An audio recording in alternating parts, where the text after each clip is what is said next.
அனைவருக்கும் வணக்கம். பெண் டைரி 7வது பதிவை நான் இதற்கு முன் முடித்துள்ளேன். இது 8வது பதிவாக உங்கள் முன் உங்கள் பெஞ்சமின்.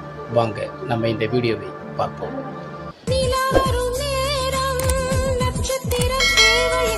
அன்று அவள் மரணித்துக் கொண்டு அவளை போஸ்ட்மார்ட்டம் பண்ணிய போது அவளை வீட்டுக்கு செல்லப்படுகிறது.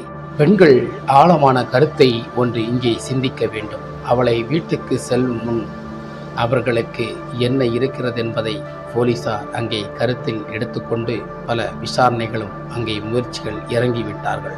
அத்தனை விசாரணைகளும் முயற்சிகளும் அங்கே ஒரு கட்டத்தில் அங்கே முடக்கப்படுகிறது என்பதும் ஒரு தனிப்பட்ட கருத்தாக அந்த வீட்டில் இருந்திருக்கிறது. இதை நமக்கு பார்த்தபோது முன் வராத ஒரு சூழ்ச்சகம் அங்கே வருகிறது என்பதை நமக்கு புரிந்து கொள்ள வேண்டும். இங்குதான் நாம் நினைக்கிறோம், ஒரு மரணம் ஒரு வீட்டில் நடந்திருக்கிறது, அதை முடித்த பின்னும் அங்கே அரசியல் விளையாடுவது தவறுதான். அப்படி இருக்கும் சில விஷயங்களில் அப்போதுதான் அங்கே அரசியலும் அதிகாரங்களும் அங்கே செயல்படுகிறது. பணத்துக்காக இந்த உலகில் என்ன வேணாலும் செய்யலாம் என்ற நோக்கம் அங்கே வந்திருக்கிறது. பெண்ணின் மரணம் எவ்வாறு சென்று விட்டது, எவ்வாறு அந்த மரணம் ஆகிவிட்டது. அந்த பெண்ணை கடைசியில் வீட்டுக்கு சென்று கொண்டு வந்தார்கள். 3 நாட்கள் அந்த வீட்டில் அவளை கண்ணாடி பெட்டிக்குள் அடைத்து வைத்திருந்தனர். ஏன்னா உறவினர்கள் வர தாமதித்ததால் அவரை அடக்கம் பண்ணாமல் 3 நாட்கள் வைத்திருந்தார்கள். 3வது நாளில் வருவார்கள் என்று காத்திருந்து அங்கே சில உறவினர்கள் வரவில்லாத காரணத்தால் இன்னும் வைத்திருக்க முடியாது என்பதற்காக அந்த பெண்மையை கல்லறைக்கு செல்லப்படுகிறார்கள். அவருக்காக நடந்த சடங்குகளை எல்லாம் முடித்துவிட்டு அத்தனையும் ஒரு இயல்பாக எடுத்துக்கொண்டு ஒரு துக்கமாக அங்கே மக்கள் சூழ்ந்து கொண்டு கூட்டமாக இதோ படை என்று சென்று அந்த மரணம் பெட்டியை அத்தனை பேரும் உருட்டி கொண்டு, இப்போது சக்கரங்கள் வந்துவிட்டது, ஒரு மரணம் ஒரு பாடியை நமக்கு தூக்கி செல்ல முடியாது, அவர்களை வைத்து உருட்டு செல்ல வேண்டிய ஒரு சக்கரம் வண்டி இங்கே 4 சக்கரம் வண்டி வந்துவிட்டது, அதில் வைத்து தான் கொண்டு செல்கிறார்கள் கல்லறைக்கு.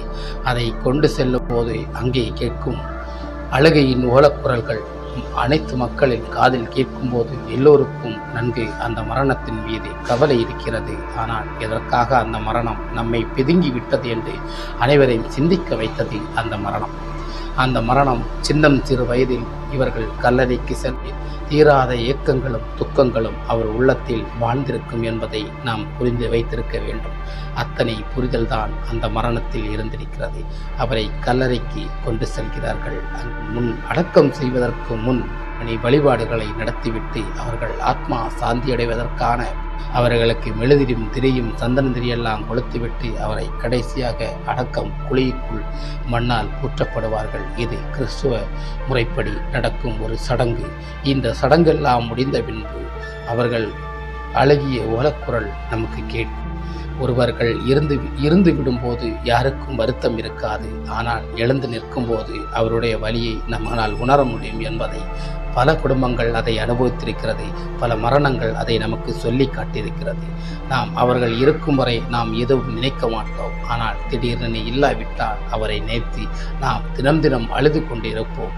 இது மக்களுக்கு மட்டுமல்ல, மனிதனாக பிறந்த எல்லோருக்கும் ஒரு இயல்பான ஒன்றை இங்கு நான் கருதி விடுகிறேன். ஏன்னா அந்த பெண்ணின் மரணம் அப்படி ஒரு வலியை அந்த ஊர் மக்களுக்கு கொடுத்தது. அவள் இறந்த பின்பு அவளுக்கு பின்னால் பல உயிர்கள் சென்று விட்டது.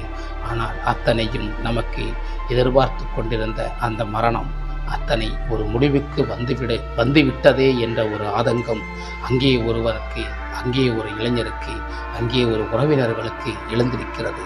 அதைத்தான் பல மீடியாக்களில் பல கதைகளாக போட்டிருக்கிறார். அதற்காக எந்த ஆதரவும் அங்கீகாரமும் அந்த உறவினர்களுக்கு கிடைக்காத ஒரு பட்சம்தான் என்னிடம் வந்து ஒரு நாள் இந்த கதையை உண்மதிக்காமல் சொன்னார். அவர் ஒவ்வொரு நாளைக்கு வந்து சொல்லிக்கொண்டே இருப்பார். நானும் கேட்டுக்கொண்டு இருந்து ஒரு கதையாக எழுதி வைத்தது போல் என் மனதில் அதை அத்தனையும் நான் புதைத்து கொண்டுதான் இந்த பதிவை நான் மக்களுக்கு முன் யூடியூப் மூலமாக வெளியிடுகிறேன்.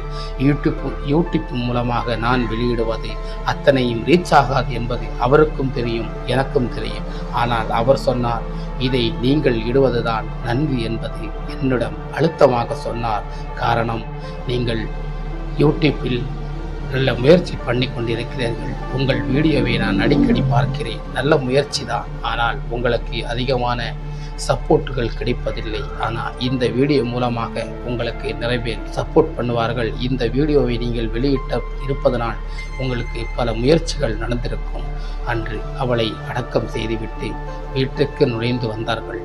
அன்று வீட்டிற்கு வந்த பிறகு அவர்கள் வீட்டில் முடங்கி கிடந்த போது அவர்களுக்கு கவலை தீரவில்லை, மறக்கமும் தீரவில்லை, அவர்கள் சங்கடங்களும் முடியவில்லை. அழுது கொண்டே புலம்பினார்கள். தந்தி கல்லறைக்கு அடக்கம் செய்த மறுநாள் உறவினர்கள் வந்தார்கள். உறவினர்கள் வந்த பிறகும் மீண்டும் மறைந்து போன சோகமும் மீண்டும் தொடங்கியது.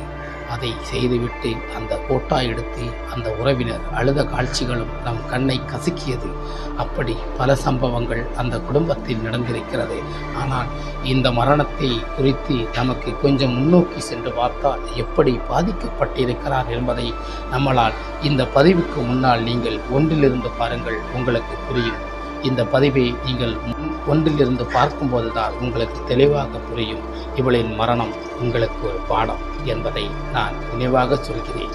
இந்த மரணத்துக்கு பின் எத்தனை விளைவுகள் இன்னும் இருக்கிறது, அதை தாமதிக்காமல் சொல்ல காத்திருக்கிறேன்.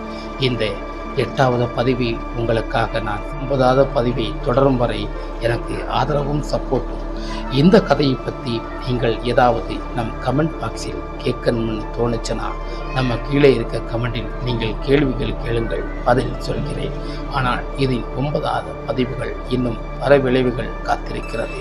அதை நீங்கள் நோக்கி எதிர்பார்த்து கொண்டிருங்கள். அருமை அன்பு சகோதர சகோதரிகளே, அனைத்து மக்களே, இந்த உள்ளம் திறந்த இந்த உயிருக்கு நமக்கு ஊட்டம் அளிக்க வேண்டும் என்பதற்கான ஒரு விழிப்புணர்வை கொடுப்பதற்காக நம் சேனல் காத்திருக்கிறது. எல்லா சேனலுக்கும் சப்போர்ட் கொடுக்கிறீர்கள், அதே போல் நம்ம சேனலுக்கும் சப்போர்ட் கொடுத்து ஆதரவு கொடுத்து சப்ஸ்கிரைப் பண்ணுங்கள். மறக்காமல் பெல் பட்டனையும் கிளிக் பண்ணுங்கள். அப்போது நான் போடுற நோட்டிஃபிகேஷன் உங்களுக்கு வந்து சேரும் என்பதை தயங்காமல் சொல்கிறேன். அனைத்து உறவுகளுக்கும் என்னுடைய நன்றிகளும் வணக்கங்களும்.